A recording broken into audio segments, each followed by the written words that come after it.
Islamic Brotherhood Television. Kita minta waktu kepada guru kita yang mulia Fadilatul Sayyid Ad-Da'ilallah Al-Habib Idrus bin Ali Al-Habsyi Asfil'i. Ilaihi falyatafaddal mashkura. Sallu ala nabi.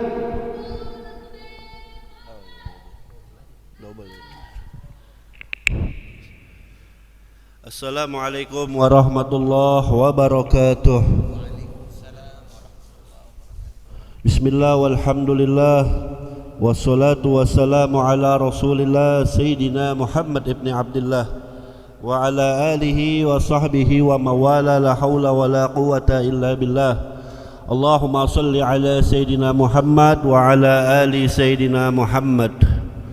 Amma ba'du, segenap para asatid, Ustadz Adi, Ustadz Alwi yang insyaallah alhamdulillah istiqomah, mudah-mudahan panjang umur, sehat walafiat, dan juga akhina Ustadz Ahmad Mubarak dari Lembaga Dakwah Front Persatuan Islam, dan juga yang lainnya.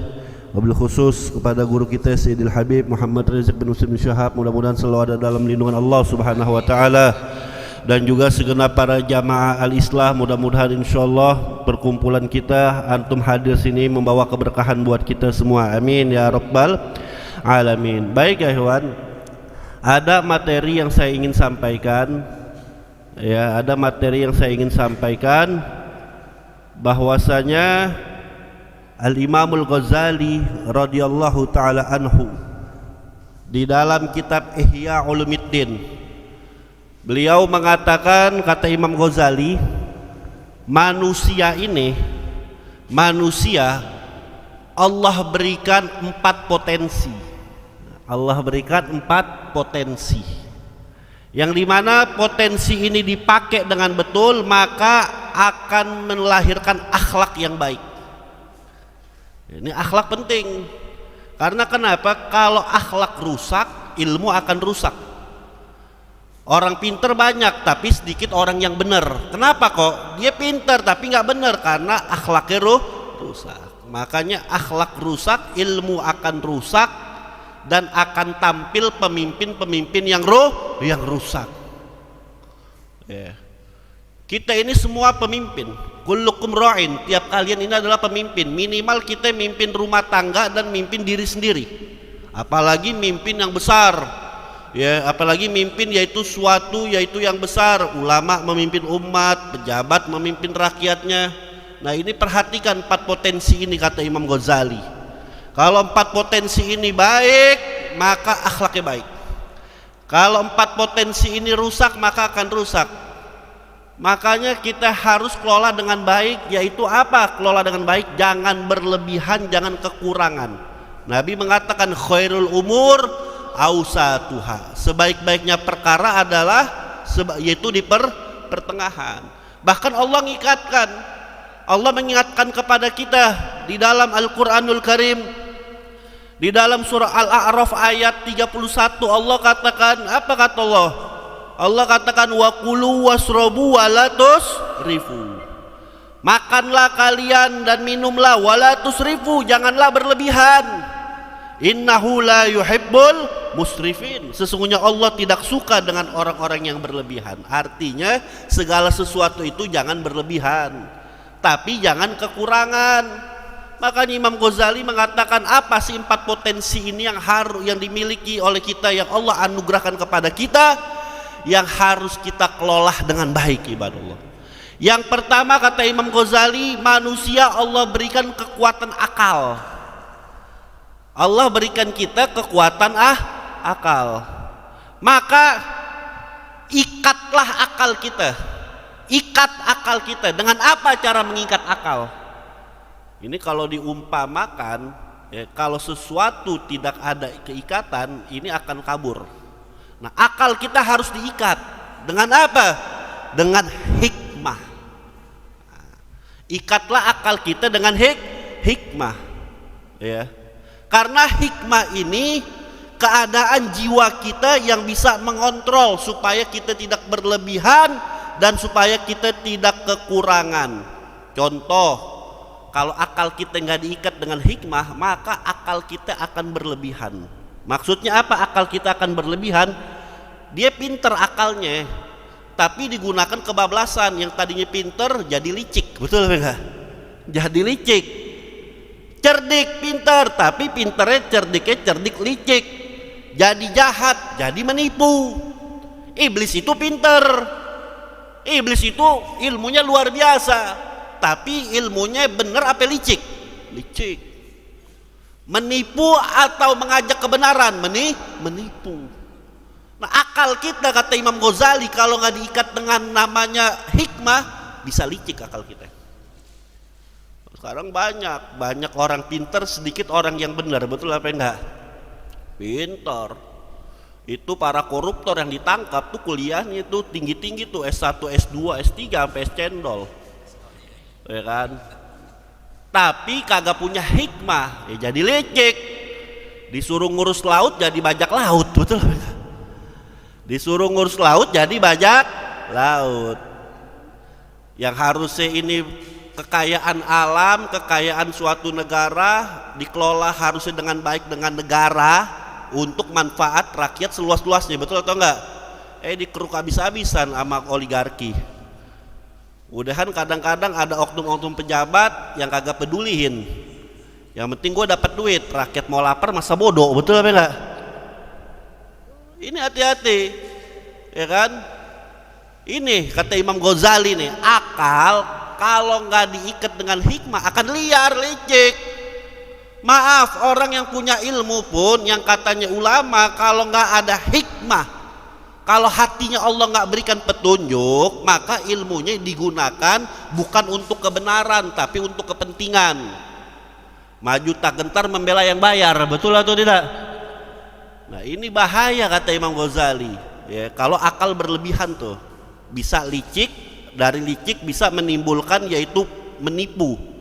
Tapi bahayanya juga kalau akal kita terlalu lemah. Akal kita kalau lemah maka akan melahirkan kebodohan. Akal kita kalau lemah melahirkan kebodohan, dungu.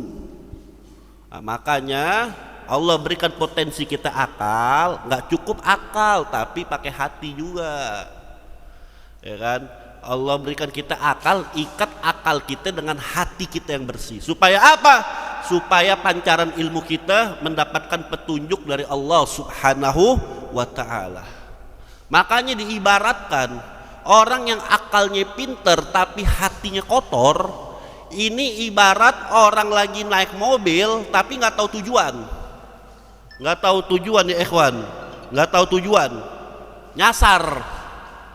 Tapi sebaliknya juga, hatinya bersih tapi bodoh, nggak belajar. Ini seperti dia punya kendaraan nggak bisa jalan. Nah, makanya yang pertama kata Imam Ghazali, ya ikatlah akal kita dengan hikmah. Artinya dengan hikmah ini kita gunakan akal kita dengan baik, ya kan? Nggak cuman cerdas akal tapi cerdas hati. Disinilah pentingnya tazkiyatun nafas, pembersihan jiwa kita, ya kan? Pembersihan jiwa kita. Karena kenapa? Kalau jiwa kita kotor, hati kita kotor, ini diibaratkan sama Imam Ghazali, ya. Ini diibaratkan seperti kaca yang kotor, ya kan? Kaca rumah kita kotor, matahari nggak masuk sinarnya. Karena banyak kotoran, matahari nggak masuk, sinarnya kagak masuk. Tapi hati kita bersih, insya Allah Allah terangkan juga hati kita, akal kita juga cerdas. Itu yang pertama kata Imam Ghazali, kekuatan akal. Ya, maka ikatlah kekuatan akal ini dengan hikmah. Yang kedua kata Imam Ghazali, setiap manusia ini mempunyai namanya kekuatan marah atau kekuatan keberanian, kekuatan marah. Nah, tanda kutip marah di sini maksudnya apa? Maka kekuatan emosi, artinya manusia mempunyai kekuatan emosi. Maka kekuatan emosi kita ikat dengan keberanian. Ya kan? Keberanian, karena setiap manusia pasti berani, memiliki keberanian. Kalau keberanian diolah dengan baik kata Imam Ghazali, kalau keberanian yang ada dalam diri kita diolah dengan baik, maka akan timbul jiwa yang tangguh, akan timbul yaitu jiwa yang sabar, akan timbul jiwa yang rela berkorban, akan timbul jiwa yang tangguh, gak mudah putus asa, gak mudah putus asa. Tapi kalau seandainya keberanian kita pakai secara berlebihan, ya, keberanian kita tidak bisa kita olah dengan baik, maka akan timbul berlebihan, seperti kita tanpa perhitungan, ujung-ujungnya nekat, ya, tanpa perhitungan nekat, mengikuti nafsu, sombong dan takabur, merasa paling berani. Tuh, hati-hati tuh.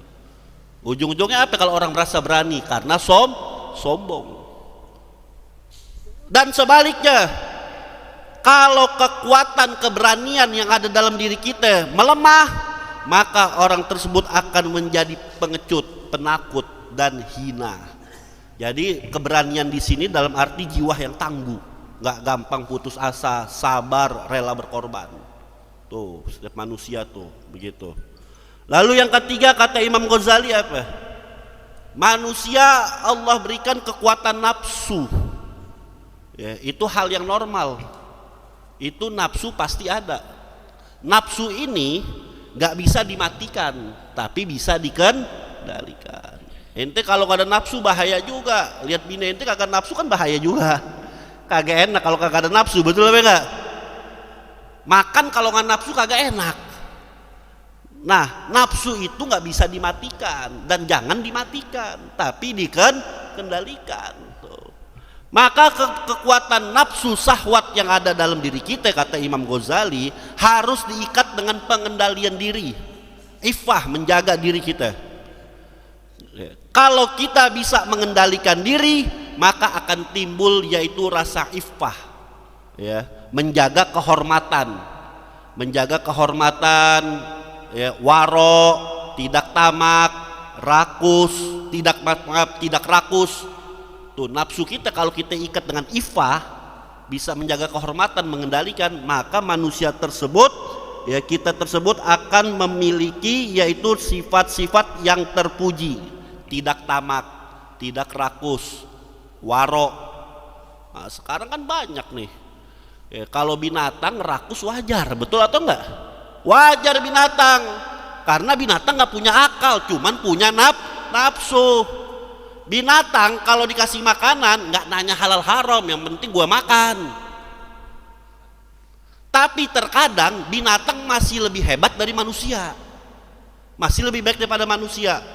Apa Beb, kok bisa begitu? Ya, kadang-kadang binatang masih lebih hebat dari manusia. Binatang kalau kenyang dia nggak nyerobot makanan orang lain kalau kenyang. Tapi manusia udah kenyang masih nyerobot punya hak orang lain. Gaji udah gede miliaran, nyerobot hak orang miskin, korupsi gede-gedean, betul apa enggak? Gaji udah gede ratusan juta masih korupsi. Itulah yang Allah katakan manusia itu kebanyakan ulaika kal an'am balhum adol. Mereka itu seperti binatang ternak, bahkan lebih hina daripada binatang. Karena kenapa? Karena nafsunya nggak diikat dengan rasa iffah. Makanya Jalaluddin Rumi mengatakan, kemarin kita baru Idul Adha, betul apa enggak? Makna Idul Adha kata Jalaluddin Rumi, itu kita enggak cuman nyembelih hewan kurban kita. Hikmahnya dalam, kata Jalaluddin Rumi. Ketika kita menyembelih hewan kurban kita, pertanyaannya, apakah kita sudah menyembelih sifat-sifat kebinatangan yang ada dalam diri kita? Sifat-sifat kebinatang kayak rakus, kayak tamak, nyerobot yang bukan haknya. Udah belum kita? Itu hikmah. Itu kata Jalaluddin Rumi. Ketika kita menyembelih binatang ternak binatang kita, baik sapi, kambing, onta, ketika kita menyembelih, kita mungkin merasa bahagia lihat darah yang mengalir. Bentuk ketakwaan kita, betul atau tidak? Ketika kita berkurban, kata Jalaluddin Rumi nih, ketika kita mengalirkan darah dari hewan kurban kita, yang menjadi pertanyaan, apakah pernah kita mengalirkan air mata kita karena takut kepada Allah Subhanahu wa taala? Itu kata Jalaluddin Rumi itu dari hikmah kurban, ibadah Allah. Dari hikmah kurban. Nah, makanya Imam Ghazali mengatakan tuh, setiap manusia Allah berikan kekuatan nafsu dan syahwat, tapi ikatlah nafsu syahwat kita dengan kita, yaitu mengendalikan diri atau dengan iffah, menjaga kehormatan. Kalau orang kehormatannya yaitu nggak bisa dijaga, maka akan timbul rasa apa? Rasa rakus, tamak. Tapi kalau diikat nafsu kita dengan sifat iffah, maka orang tersebut akan waro, akan mempunyai sifat malu. Makanya Nabi mengatakan al-haya minal iman. Malu itu sebagian dari iman, ibadallah. Ya. Lalu yang keempat, Imam Ghazali mengatakan setiap manusia itu Allah berikan kekuatan untuk bertindak. Kita punya kekuatan, Allah berikan kekuatan, betul atau tidak? Allah berikan kita, Allah berikan tangan, Allah berikan kita tenaga, ya kan? Tapi kekuatan yang ada dalam diri kita, kata Imam Ghazali, maka ikatlah dengan keadilan. Oh, ikatlah dengan keadilan, ya kan? Kita mempunyai kekuatan apa? Kekuatan yaitu harta, maka ikatlah dengan adil supaya harta kita bisa kita terapkan dengan keadilan. Kita punya kekuatan kekuasaan, maka ikatlah dengan keadilan. Kita punya kekuatan yaitu potensi yang kita punya, ikat dengan keadilan. Kalau kekuatan yang Allah berikan kepada kita, kita tidak ikat dengan keadilan, maka kita menjadi manusia yang zolim, akan menjadi manusia yang zolim dan sewenang-wenang. Dan ini udah banyak contohnya dalam Al-Quran. Ada namanya Korun, merasa punya harta, tapi harta merasa paling hebat.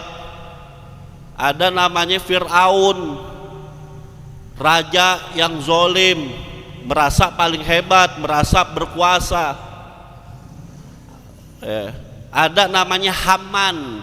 Haman ini pembantunya Fir'aun. Kalau sekarang menterinya Fir'aun, teknokrat. Tapi kerjaannya ini bukannya memberikan masukan yang benar, malah menjilat.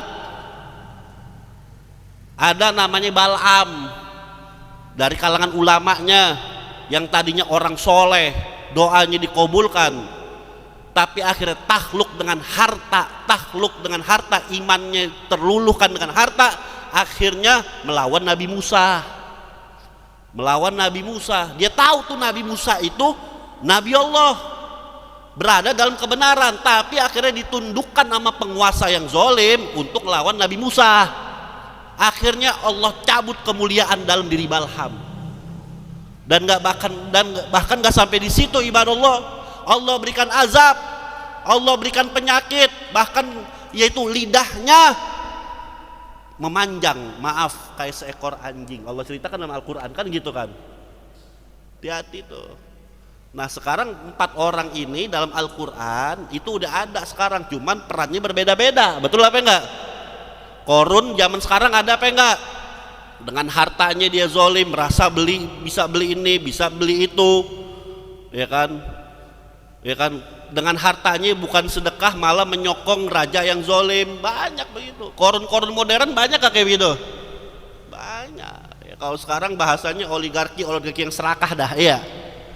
Oh begitu, Fir'aun, banyak sifat-sifatnya, cuman orangnya berbeda, sifatnya sama. Teknokrat, Haman seorang teknokrat, menteri, pembantu, penguasa, bukannya kasih masukan yang bagus malah menjilat. Banyak kayak begitu. Bal'am sosok ulama, tapi digunakan ilmunya buat kepentingannya. Banyak kayak begitu. Itu semua ada. Makanya Al-Quran menceritakan itu. Makanya di dalam Al-Quran ini kata ulama, kalau Allah menceritakan satu tokoh tapi namanya nggak disebutin, Fir'aun itu bukan nama asli ya. Fir'aun itu julukan orang Mesir, itu rajanya namanya Fir'aun. Kalau seandainya Allah nyebutkan tokoh, perbuatannya, tapi Allah nggak sebutkan namanya, nama aslinya, itu mengindikasikan akan terjadi pengulangan tapi dengan tokohnya yang berbeda. Begitu ibadallah. Nah, Abu Jahal. Ya, Abu Jahal Allah ceritakan, tapi nggak disebutin namanya. Kalla la illam yantahil lanasfan bin nasiyah, nasiyatin kadzibatin khati'ah. Tuh, ubun-ubunnya ditarik, kami tarik ubun-ubunnya. Itu ayat cerita Allah menvonis Abu Jahal matinya ditarik ubun-ubunnya. Itu ayat turun jauh sebelum Abu Jahal ini mati. Tapi matinya subhanallah ketika habis perang. Itu ternyata Abu Jahal belum mati, masih sekarat. Tiba-tiba sahabat Nabi bernama Abdullah bin Mas'ud ini lagi menginspeksi, memeriksa korban-korban lagi perang. Sampailah Abdullah bin Mas'ud di badannya Abu Jahal. Ternyata Abu Jahal hidup lagi. Kaget Abdullah bin Mas'ud, masih hidup, lagi sekarat. Ini Abu Jahal lagi pengen matinya aja masih sombong.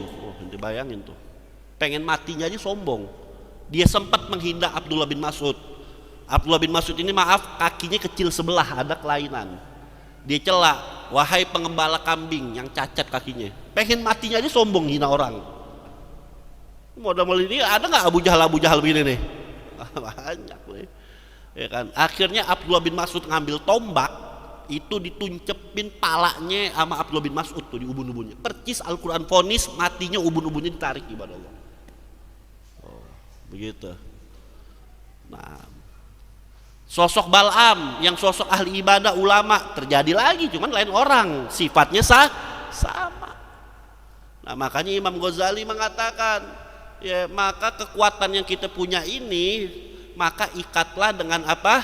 Dengan yaitu keadilan. Ya, kita mesti adil.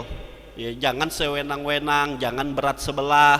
Ya, kita mesti adil. Kalau kita nggak punya keadilan, maka kita menjadi orang yang zalim. Itulah yang Allah katakan, innallaha ya'muru bil adli wal ihsan. Sesungguhnya Allah memerintahkan untuk berbuat adil dan berbuat baik. Yang menarik dalam ayat ini, Allah perintahkan keadilan dulu.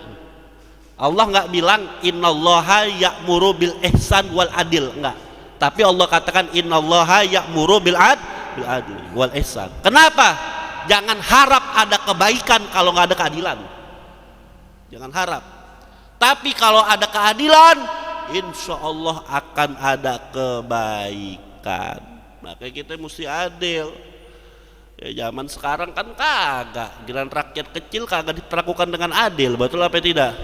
Maaf, giliran orang-orang yang punya duit oligarki merampas hak rakyat dibilang kebijakan, tapi giliran rakyat melawan dibilang anarkis, betul atau tidak? Sama ini. Nah, makanya kita minta kepada Allah melalui nasihat Imam Ghazali ini, Allah nggak cuma cerdaskan akal kita, tapi Allah terangkan hati kita. Allah selalu berikan kita petunjuk. Ya, karena bahaya tanpa petunjuk Allah, hati kita jangan sampai dikunci sama Allah Subhanahu wa taala. Khatamallahu ala qulubihim wa ala sam'ihim wa ala absarihim. Allah kunci hati-hati mereka. Kenapa kok dalam ayat itu Allah katakan hati dulu? Karena kalau hati sudah dikunci, kebenaran walaupun kita lihat, kebenaran walaupun kita dengar, maka kita nggak ikutin kebenaran tersebut, ibadah Allah.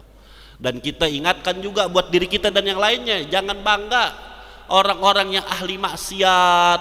Orang-orang yang ahli maksiat merasa nyaman, merasa duitnya banyak, merasa punya kekuasaan, merasa hidupnya berkah. Itu ente namanya gurur.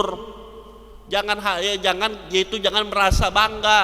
Ente maksiat tapi kok tambah kekuasaannya, tambah kok rezekinya. Ingat Sayyidina Hasan bin Ali bin Abi Thalib, Imam Hasan pernah mengatakan, apa kata Imam Hasan sebagaimana dikutip sama Habib Utsman bin Yahya dalam kitabnya Thariqus Salamah wal Khusran wan Nadamah. Imam Hasan pernah mengatakan, hanu Allah fa'asauhu walau azzu alaihi la'asamahu. Sayyidina Hasan pernah mengatakan, mereka itu hina di sisi Allah, makanya mereka maksiat. Mereka itu hina di sisi Allah, maka mereka maksiat. Andai kata mereka mulia, kata Sayyidina Hasan, andai kata mereka mulia, niscaya Allah akan jaga dia, nggak bakal maksiat. Jadi kalau ada orang maksiat merasa punya ini, merasa punya itu, ente itu lagi dihinakan sama Allah. Nah, makanya kita mudah-mudahan selalu diberikan taufik hidayah sama Allah Subhanahu wa taala. Manusia ini tempatnya makhluk khata' wan nisyan, tempatnya kelupaan dan kelalaian. Mudah-mudahan Allah terus yaitu memperbaiki diri kita, hati kita. Amin ya rabbal alamin. Ini saja. Assalamualaikum warahmatullahi wabarakatuh.